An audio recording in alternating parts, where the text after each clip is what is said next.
Dear friends, শুভ সকাল।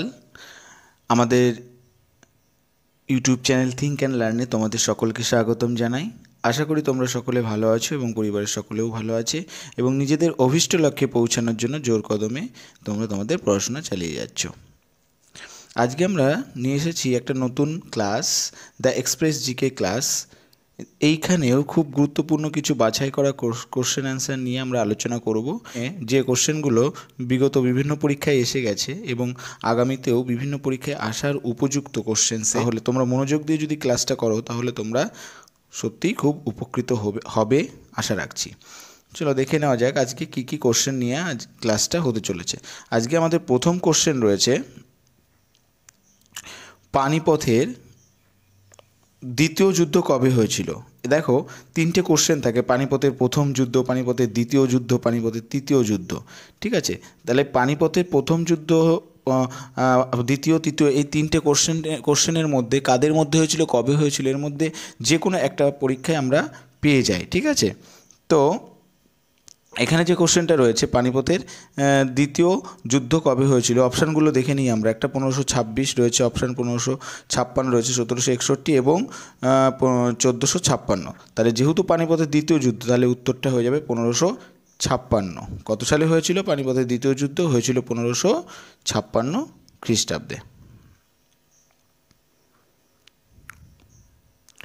আচ্ছা, এই পানিপথের দ্বিতীয় যুদ্ধ হয়েছিল কাদের মধ্যে হয়েছিল? পানিপথের দ্বিতীয় যুদ্ধ, পানিপথের দ্বিতীয় যুদ্ধ হয়েছিল 1556 সালে 5ই নভেম্বর। খুব ইম্পর্টেন্ট, এই 5ই নভেম্বর পানিপথের দ্বিতীয় যুদ্ধ হয়েছিল।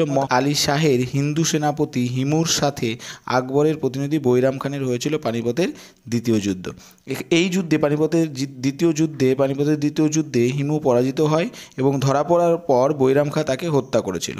আচ্ছা, এরপরে দেখো বাকি যে সালগুলো ছিল, 1526 ছিল, 1561 ছিল। 1526 খ্রিস্টাব্দের 21শে এপ্রিল হয়েছিল পানিপথের প্রথম যুদ্ধ। 1526 হরিয়ানার, আচ্ছা এই পানিপথটা কিন্তু হরিয়ানায় অবস্থিত। ঠিক আছে, পানিপথের প্রথম যুদ্ধ 1526 21শে এপ্রিল। ক্ষেত্রে কার কার মধ্যে হয়েছিল? বাবর ও ইব্রাহিম লোদির মধ্যে হয়েছিল। ঠিক আছে, এই যুদ্ধে বাবর প্রথম বারুদের ব্যবহার করেছিল। ঠিক আছে, বাবর প্রথম বারুদের ব্যবহার কথা ইতিহাসেই যদি আমরা দেখি, তাহলে যে যুদ্ধক্ষেত্রে বারুদ ব্যবহার করা যেতে পারে এটা কিন্তু প্রথম বাবর ব্যবহার করেছিল এবং বাবর প্রথমে সেটা দেখিয়েছিল। ঠিক আছে, বাবর এই পানিপথের প্রথম যুদ্ধে জয়ী হয়েছিল, ইব্রাহিম লোদি পরাজিত হয় এবং নিহত হয়েছিল। যেহেতু বাবর জয়ী হয়েছিল, আর আমরা জানি বাবর হচ্ছে মুঘল রাজ্যের প্রথম সম্রাট, তাই বাবর জয়ী হওয়ার সঙ্গে সঙ্গে কী হলো, মুঘল সাম্রাজ্য প্রতিষ্ঠিত হয়ে গেল দিল্লিতে, আর লোদি বংশের সমাপ্তি ঘটল। ঠিক আছে, দিল্লিতে সুলতানি শাসন বা লোদি বংশের সমাপ্তি ঘটল। আচ্ছা, এরপরে পানিপথের তৃতীয় যুদ্ধ হয়েছিল কত খ্রিস্টাব্দে? পানিপথের তৃতীয় যুদ্ধ হয়েছিল 1761 সালের 14ই জানুয়ারি। মোহাম্মদ শাহ আবদালির অধীনে মারাঠা সাম্রাজ্য এবং আফগান সেনাপতির মধ্যে হয়েছিল। তাহলে মোহাম্মদ শাহ আবদালি এবং আফগান সেনাপতির মধ্যে হয়েছিল পানিপথের তৃতীয় যুদ্ধ, সেটা হচ্ছে 1761 খ্রিস্টাব্দে। বিশেষ পয়েন্টগুলো আলোচনা করা হলো। এইখান থেকে যত কোশ্চেন আসার সব এখান থেকেই আসে। ঠিক আছে, তোমরা একটু ভালো করে এটা জেনে নিও। আমাদের দ্বিতীয় কোশ্চেনটা রয়েছে পৃথিবীর সবচেয়ে বড় জাহাজ জলপথ বা ক্যানেল কোনটি? পৃথিবীর সবচেয়ে বড় জাহাজ জলপথ বা ক্যানেল কোনটি? অপশানগুলো কী রয়েছে? ইজিপ্টের সুয়েজ রয়েছে আমেরিকার পানামা, জার্মানির কিল এবং সুইডেনের গোতা। ঠিক আছে, আমাদের সঠিক উত্তর কি হচ্ছে? ইজিপ্টের সুয়েজ খাল বা ইজিপ্টের সুয়েজ। ঠিক আছে, পৃথিবীর মধ্যে সবচেয়ে বড় জাহাজ জলপথ বা ক্যানেল। ঠিক আছে, বলছে সুয়েজ খালের মাধ্যমে এশিয়া ও ইউরোপের মধ্যে বাণিজ্য সম্পর্ক স্থাপন করা সম্ভব হয়েছে। সুয়েজ খালের মাধ্যমে। তাহলে সুয়েজ খাল কোন কোন মহাদেশের মধ্যে বাণিজ্য সম্পর্ক স্থাপন করেছে? এশিয়া মহাদেশ এবং ইউরোপ মহাদেশের মধ্যে বাণিজ্য সম্পর্ক স্থাপন করেছে। আর এই খালটি খনন করা হয়েছিল কত সালে? শুরু করা হয়েছিল 1859 সালে। সুয়েজ খালটিকে খনন কার্য শুরু করা হয়েছিল। শুরু করেছিল কার প্রচেষ্টায়? ফরাসি প্রযুক্তিবিদ ফার্দিনান্দ দ্য লিন্সের দ্বারা। আর সেটাকে খুলে দেওয়া হয়েছিল, সকলের জন্য ওপেন করা হয়েছিল কত সালে? সুয়েজ খালটা হয়েছে 1869 সালের 17ই নভেম্বর। বলছে সুয়েজ খালটি ভূমধ্য সাগরকে লোহিত সাগর এবং ভারত মহাসাগরের সঙ্গে যুক্ত করেছে। কোথায় সুয়েজ খাল কি করেছে? প্রথমত দেখলাম সুয়েজ খাল হচ্ছে এশিয়া এবং ইউরোপ মহাদেশের মধ্যে সম্পর্ক, বাণিজ্যিক সম্পর্ক স্থাপন করেছে। আর সুয়েজ খাল লোহিত সাগরের মাধ্যমে, এটা মাথায় রাখতে হবে, লোহিত সাগরের মাধ্যমে ভূমধ্য সাগর এবং ভারত মহাসাগরের মধ্যে সম্পর্ক স্থাপন করেছে। মিশর সরকার, খুব ইম্পর্টেন্ট কি পয়েন্ট, মিশর সরকার 1956 সালে এই সুয়েজ খালকে জাতীয়করণ করেছিলেন। ঠিক আছে, সুয়েজ খাল পৃথিবীর সবচেয়ে গভীরতম এবং বৃহত্তম খাল, যার দৈর্ঘ্য 193 কিলোমিটার। আর পানামা খালটা, অপশানগুলো রয়েছে, পানামা খাল হচ্ছে আটলান্টিক এবং প্রশান্ত মহাসাগরের সঙ্গে যুক্ত করেছে। ভূমধ্য সাগর এবং ভারত মহাসাগরের সঙ্গে যুক্ত হয়েছে, মানে সম্পর্ক স্থাপন করেছে সুয়েজ খাল, সঙ্গে ছিল লোহিত সাগর তার মাধ্যমে। আর পানামা খাল হচ্ছে আটলান্টিক এবং প্রশান্ত মহাসাগরের মাধ্যমে যুক্ত হয়েছে। নিচের কোনটি, 3 নম্বর কোশ্চেন, নিচের কোনটির সাথে রক্তচাপের সম্পর্ক রয়েছে? রক্তচাপ বা ব্লাড প্রেশার নিচের কোনটির সঙ্গে রয়েছে? অপশানগুলো কী কী রয়েছে? যকৃৎ রয়েছে, অন্ডকোষ রয়েছে, অগ্ন্যাশয় রয়েছে, অ্যাড্রিনাল রয়েছে। সঠিক উত্তরটা হয়ে যাবে অ্যাড্রিনাল। অ্যাড্রিনালের সঙ্গে কী রয়েছে? আমাদের রক্তচাপ বা ব্লাড সার্কুলেশন বা ব্লাড প্রেশার সম্পর্ক যুক্ত রয়েছে। ঠিক আছে, তাহলে ব্লাড প্রেশার বা রক্তচাপ সম্পর্ক কার সঙ্গে রয়েছে?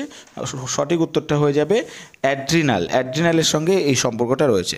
বলছে অ্যাড্রিনাল গ্রন্থি, আচ্ছা অ্যাড্রিনাল গ্রন্থি কি? অ্যাড্রিনাল হচ্ছে একটা গ্রন্থি। অ্যাড্রিনাল গ্রন্থি হচ্ছে দুটি অংশ, একটা হচ্ছে অ্যাড্রিনাল কর্টেক্স এবং অ্যাড্রিনাল মেডুলা। এই গ্রন্থি থেকে ক্ষয়িত হরমোনগুলো শরীরের বৃদ্ধি, সজীবতা নিয়ন্ত্রণ ও বৃক্কের কাজ ও রক্তচাপ নিয়ন্ত্রণ করে। এটা হবে বৃক্কের কাজ ও রক্তচাপ সঠিকভাবে বজায় রাখতে সাহায্য করে।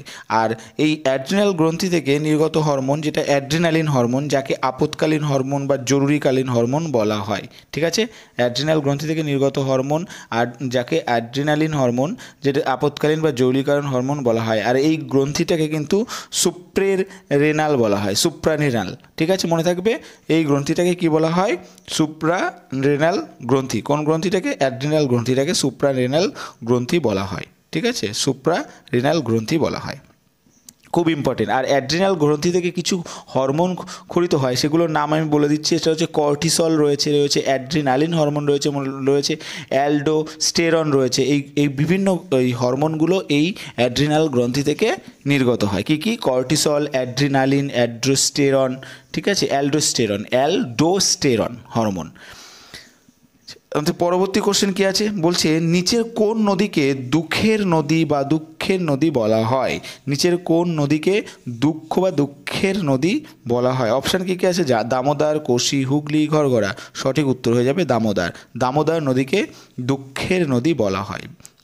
ঠিক আছে, বলছে দামোদর নদীকে যেহেতু দুঃখের নদী বলা হয়, বিশেষত এটা বাংলার দুঃখ নামে পরিচিত। Damodar, the sorrow of Bengal নামে পরিচিত কে? The Damodar river. এটা খুব ইম্পর্টেন্ট একটা পয়েন্ট। ঠিক আছে, আচ্ছা এই দামোদর নদীর উৎস কোথা থেকে? দামোদর নদীর উৎস হচ্ছে ছোটনাগপুর মালভূমির খামারপাত উচ্চভূমি থেকে। কী হবে? ছোটনাগপুর মালভূমির খামারপাত উচ্চভূমি থেকে উৎপত্তি হয়েছে। আর এর উপনদী কী কী রয়েছে? বরাকর, কোনার, বোকারো, এই সমস্ত রয়েছে উপনদী। মিলিত হয়েছে কোথায়? এটা মিলিত হয়েছে হুগলি নদীর সাথে উলুবেরিয়ার কাছে। টোটাল দৈর্ঘ্য কত? 592 কিলোমিটার। বিশেষ কিছু কি পয়েন্টস এখানে বলে দেওয়া হলো, তোমরা এগুলো মনে রেখো। এরপরে আসলো কি? ঘরঘরা নদী। ঠিক আছে, ঘরঘরা নদী দেখো, দামোদর নদী, কোশি নদী, হুগলি নদী, ঘরঘরা নদী। তাহলে এরপরে আসলে ঘরঘরা নদী। ঘরঘরা নদী হচ্ছে আমাদের বৈদিক সাহিত্যের ঘরঘরা, এই নদীটাকে আগেও কিন্তু সরস্বতী নদী নামে পরিচিত ছিল। ঘরঘরা নদীটা বৈদিক সাহিত্যে, এখানে বানানটা ভুল হয়ে গেছে, ঘরঘরা নদীটা বৈদিক সাহিত্যে আগে কী নামে পরিচিত ছিল? সরস্বতী নদী নামে পরিচিত ছিল।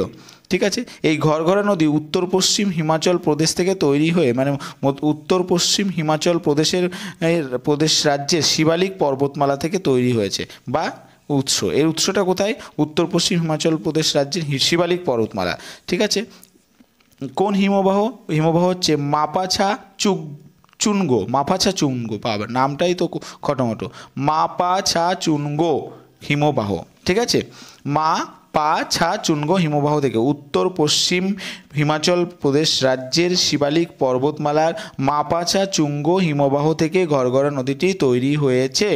নেক্সট, এই নদীটি গঙ্গার বাম তীরের প্রধান উপনদী। গঙ্গার যে উপনদীগুলো রয়েছে তার মধ্যে বাম তীরের প্রধান উপনদী হচ্ছে ঘরঘরা নদী। এর দৈর্ঘ্য হচ্ছে 1080 কিলোমিটার।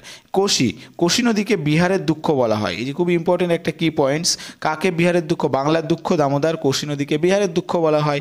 বিহারের কাটিহার জেলার গঙ্গা নদীর সাথে এটি মিলিত হয়েছে।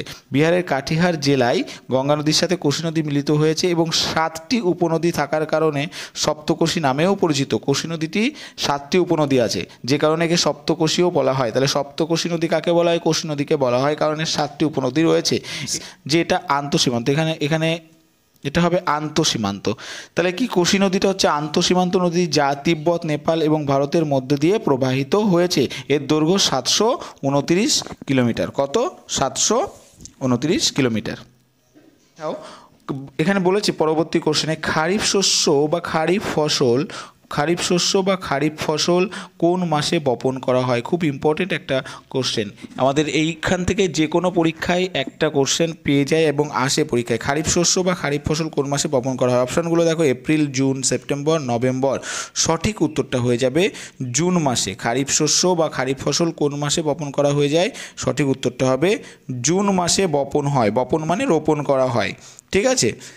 দেখো, ভারতীয় ফসলকে টোটাল যদি আমরা শ্রেণীবিভাগ করি তাহলে টোটাল 3টে ভাগে ভাগ করা হয়। কি ভাগে ভাগ করা হয়েছে? 3টে ভাগে। একটা হচ্ছে রবি শস্য, খারিফ শস্য আর জায়েদি বা জায়াদ ফসল। রবি ফসল, খারিফ ফসল ও জায়াদি বা জায়াদ ফসল। আচ্ছা, প্রথমত হচ্ছে খারিফ ফসল। দেখো, খারিফ ফসল মানে হচ্ছে গ্রীষ্মকালীন বা বর্ষাকালীন ফসল। খারিফ ফসল মানে হচ্ছে বর্ষাকালীন ফসল, এটা বর্ষাকালের সময়ে বপন করা হয়ে থাকে। আর রবি শস্য মানে কি? রবি শস্য মানে হচ্ছে শীতকালীন ফসল। রবি শস্য মানে কি? রবি শস্য হচ্ছে শীতকালীন ফসল। ঠিক আছে, রবি শস্য শীতকালীন ফসল। প্রধানত জলসেচের উপর নির্ভর করে রবি শস্য চাষ করা হয়ে থাকে। আর এটা অক্টোবর নভেম্বর মাসে চাষ করা হয়, গ্রীষ্মকালের শুরুতে কাটা হয়, অর্থাৎ এপ্রিল মে মাসে। খুব ইম্পর্টেন্ট, রবি শস্য অক্টোবর নভেম্বরে চাষ করা হবে, বা নাবিতে যদি আরেকটু লেটে চাষ করা হয় সেটা ডিসেম্বরের মধ্যেও পড়ে। ঠিক আছে, অক্টোবর নভেম্বর বা ডিসেম্বর চাষ করা হয়। আর এপ্রিল মে মাসে এটাকে তোলা হয়। যেমন গম, যব, বার্লি, সরিষা, তিল, মটর, এগুলো সব কিন্তু রবি শস্য। ঠিক আছে। আর জায়েদি ফসলটা কি? জায়েদি ফসলটা খুব ইম্পর্টেন্ট। জায়েদি ফসলটা হচ্ছে যে এটা হচ্ছে গ্রীষ্মকালীন ফসল। ঠিক আছে, জায়েদি ফসলটা গ্রীষ্মকালীন ফসল। আচ্ছা, বপন খারিফ শস্য বর্ষাকালের সময় বপন করা হচ্ছে। বপনের সময় হচ্ছে কি? জুলাই আর আগস্ট, এই 2 মাসে খারিফ শস্য বপন করা হয়। আর তোলা হয় কি কোন মাসে? তোলা হয় সেপ্টেম্বর থেকে অক্টোবর। ঠিক আছে, সেপ্টেম্বর থেকে অক্টোবর মাসে এই খারিফ ফসল তোলা হয়। উদাহরণ কি আছে এই খারিফ ফসলে? হচ্ছে ধান, যব, ভুট্টা, শাকসবজি ইত্যাদি ফসল হচ্ছে খারিফ ফসলের মধ্যে পড়ছে। আর ঠিক উল্টোটা হচ্ছে রবি শস্য। রবি শস্যটা হচ্ছে শীতকালীন ফসল, যেটা কিনা অক্টোবর থেকে নভেম্বর মাসে চাষ করা হয়। আর এটা শীতকালে, অর্থাৎ গ্রীষ্মকালের শুরুতে মানে এপ্রিল মে। ঠিক আছে, এপ্রিল মে এই ফসলটা তোলা হয়ে থাকে। আর জায়াদি বা জায়াদ ফসল কোনটা? গ্রীষ্মকালীন ফসল। এটা কম সময়ে চাষ হয়, কম জল প্রয়োজন হয়। আর সবচেয়ে ইম্পর্টেন্ট হচ্ছে যে এই জায়াদি ফসলটা চাষ করবার জন্য যে শুধুমাত্র জলসেচের উপর নির্ভর করেই কিন্তু চাষ করা হয়, এটা কিন্তু মাথায় রাখতে হবে। কম সময় লাগতে পারে, কম জল প্রয়োজন হতে পারে, কিন্তু সেই জলটুকু কিন্তু জলসেচ ব্যবস্থার মাধ্যমে চাষ করা হয়ে থাকে। মানে যেটা সঞ্চিত জল বা কোনো কুয়ো বা নলকূপ থেকে জল উদ্ধার করে সেখান থেকেই কিন্তু, বা নলকূপের সাহায্যে কিন্তু এটা চাষ করা হয়ে থাকে। এই যে ফসলগুলো, এর মধ্যে রয়েছে ডাল, সিলেট, শশা, তরমুজ বা বিভিন্ন প্রকারের শাকসবজি, এটা কিন্তু জায়াদি ফসলের মধ্যে দেখতে পাওয়া যায়। ঠিক আছে, আর একটা জিনিস সেটা মাথায় রাখতে হবে, সবচেয়ে বেশি এই জায়াদি ফসলটা কোথায় হয়? উত্তরপ্রদেশে চাষ হতে দেখতে পাওয়া যায়, পাঞ্জাবে দেখতে পাওয়া যায়, হরিয়ানাতে দেখতে পাওয়া যায়, গুজরাট, তামিলনাড়ুতে দেখতে পাওয়া যায়। এই জায়াদি ফসলটা সবচেয়ে বেশি দেখা যায়। কোথায় কোথায় দেখতে পাওয়া যায়? উত্তরপ্রদেশ রয়েছে পাঞ্জাব রয়েছে। কোথায়? তাহলে উত্তরপ্রদেশ রয়েছে, পাঞ্জাব রয়েছে। ঠিক আছে, পাঞ্জাব রয়েছে। তারপরে যে হরিয়ানা, পানিপথ বললাম, হরিয়ানাতে রয়েছে। ঠিক আছে, হরিয়ানাতে রয়েছে। এই বিভিন্ন জায়গাতে কিন্তু জায়াদি ফসল, গুজরাট রয়েছে, তামিলনাড়ু রয়েছে, এই বিভিন্ন জায়গাতে জায়াদ বা জায়াদি ফসলটা চাষ হতে দেখতে পাওয়া যায়। ঠিক আছে, তাহলে আজকে আমাদের এই ছিল বিশেষ কিছু কোশ্চেন নিয়ে আলোচনার আমাদের সপ্তম ক্লাস অর্থাৎ এক্সপ্রেস জিকে ক্লাসের সপ্তম অধ্যায়। তোমাদের যদি সত্যি এই ক্লাসটা ভালো লেগে থাকে তাহলে দেখো তোমাদের কাছে একটাই অনুরোধ করব, অনেক কষ্ট করে কোশ্চেনগুলো বিভিন্ন পরীক্ষাতে এসে গেছে, সেখান থেকে শর্ট আউট করে বেছে বেছে বিভিন্ন তথ্য নিয়ে এই আলোচনা করা হয়। যদি তোমাদের কাজে লাগে বা তোমাদের যদি ভালো লাগে অবশ্যই ভিডিওটা লাইক শেয়ার এবং কমেন্ট করে দিও। আর যদি আমাদের এই চ্যানেল নতুন আসো তাহলে অবশ্যই সাবস্ক্রাইব করে বেল আইকনটি প্রেস করবে যাতে পরবর্তী ভিডিওটা সবার আগে তোমাদের কাছে পৌঁছাতে পারে। ভিডিওটি দেখার জন্য এবং আমাদের সঙ্গে থাকার জন্য অনেক ধন্যবাদ। দেখা হচ্ছে খুব তাড়াতাড়ি আমাদের পরবর্তী ক্লাসে।